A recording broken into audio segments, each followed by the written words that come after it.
नमस्कार, मैं हूं हंसा वैष्णव और आप देख रहे हैं LNV टीवी न्यूज।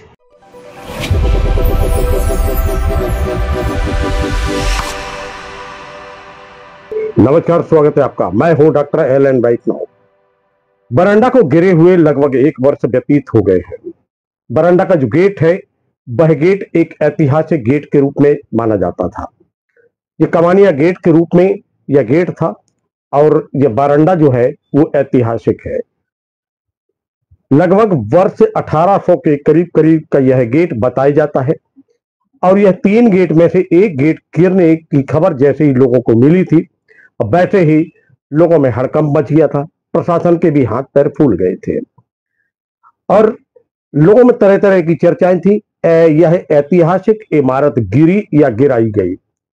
प्रशासन और पुलिस ने अपने अपने स्तर पर इस पर कार्रवाई की। नगर पालिका ने भी इस पर कार्रवाई की, पर कार्यवाही कितनी हुई और कैसे हुई, इस विषय को लेकर लगातार प्रश्न चिन्ह अंकित होते रहे। कलेक्टर सुधीर कुमार कोचर ने कहा था कि यह दुखद है, यह बरंडा गिरा है मेरे कार्यकाल में और बनेगा मेरे ही कार्यकाल में। कार्य प्रारंभ कर दिया गया और जो विरोधी पक्ष था वह न्यायालय चला गया। न्यायालय में मामला जो था वह अलग अलग स्थिति पर चलता रहा और फिर उच्च न्यायालय में इस मामले को लेकर सुनवाई प्रारंभ हुई।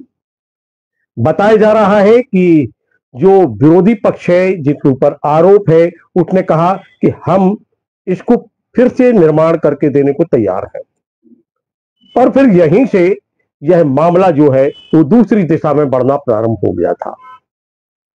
कलेक्टर सुधीर कुमार कोचर से जब हमने इस विषय को लेकर हम लोगों ने चर्चा की, यानी पत्रकारों ने इस विषय को लेकर चर्चा की, तो फिर कलेक्टर सुधीर कुमार कोचर ने कहा कि मामला उच्च न्यायालय में है।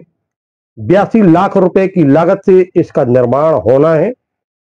यहां से जो एस्टीमेट है, जो नक्शा है, वह बनाकर भेज दिया गया है। न्यायालय के समक्ष सब बात को प्रमाण सहित प्रस्तुत कर दिया गया है। जैसे ही फैसला आता है, आदेश आता है, कार्य प्रारंभ कर दिया जाएगा। उन्होंने इसका एक एस्टीमेट बनाया कि ये 82 लाख रुपए का इसमें टोटल खर्चा आएगा। वो एस्टीमेट के साथ हमने अपना एफिडेविट कोर्ट में सबमिट कर दिया है। अब हम माननीय हाई कोर्ट के फैसले का इंतजार कर रहे हैं। जैसे ही वो फैसला आएगा, आगे की चीजें उसमें हो जाएंगी।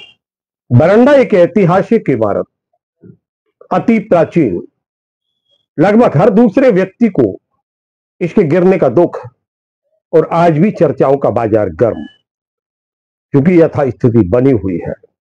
2 गेट अभी जीर्ण शीर्ण अवस्था में हैं। बताया जाता है कि यह भी अतिक्रमण की चपेट में है और इन पर भी कभी भी कोई भी स्थिति निर्मित हो सकती है। पुरातत्व विभाग, PWD विभाग, इंजीनियरिंग विभाग के द्वारा इस क्षेत्र का मुआयना किया गया था।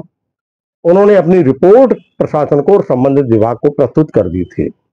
उन्होंने आशंकाएं भी व्यक्त की थी और इससे गिरे हुए गेट के संबंध में भी अपनी रिपोर्ट प्रस्तुत की थी।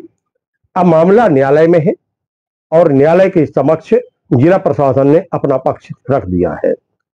देखते हैं आने वाले वक्त में कब तक यह फैसला सामने आता है और यह ऐतिहासिक इमारत जो गिर गई है उसको उसी रूप में कब तक बनाया जाता है, जिसका इंतजार आम जनमानस को आज भी बना हुआ है।